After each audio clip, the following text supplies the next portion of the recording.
Thinking clearly under pressure. To be or not to be? Except the B today, Graham, is best practice. We are teacupping today. What do you do when you can't do best practice? It hits you, you've got to do it, you've got to deal with it, but you can't do those 87 best practice steps within the 5 days the client's given you. So kind of what do you do? Many years ago, I was working for a very, very senior partner at one of my clients, and he said to me, David, I have a way that I like to do these things. If you ignore every single one of them and you win the pitch, I will be the first person inviting you out for dinner. If you don't do any of them and you lose, we're going to have a discussion. Let's get into the process, mate. Well, let's assume that you've done your homework and you're prepared and you're ready. What should you do? Well, you've got to still qualify the opportunity and qualify it hard.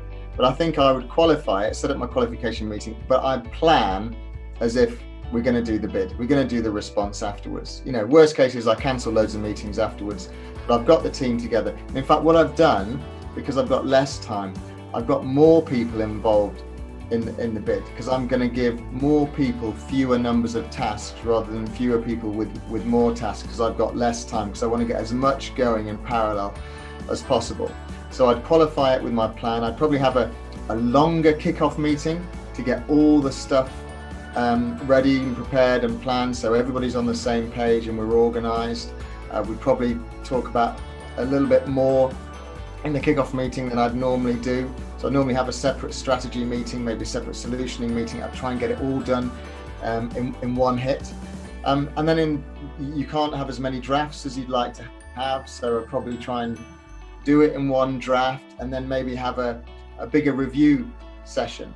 So get the reviewers to not just critique, but maybe actually help fill in some of the gaps, maybe something like that. And then at the end of the process, I would try and get more than one document manager, if you're lucky enough to have a document manager, to help with finalizing and publishing the document. So you've got 2 or 3 people doing it over 2 or 3 hours rather than one person for a full day, and that should save you some time. Do you know what I'm hearing from that is actually just because of the concertina nature of the process, actually one thing I think that will be incredibly important is just keeping the communication open all the time, especially if you're the bid manager, if you're leading this. Just make sure everybody is up to speed with where you are. You can sometimes have the situation where you get a call on Monday and they say, listen, we thought it was going to be Friday. We need you all suddenly in on Wednesday. And you think, oh my goodness, I've had all week to prepare for the final presentation. What do I do now?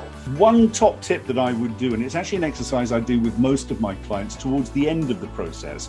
Once they've actually got everything in place, I say, I want you to do a run now. And what you think is a 30-minute presentation, I want you to do it in 15 minutes. And I want you to deliver it as if you were speaking to a very intelligent 11-year-old.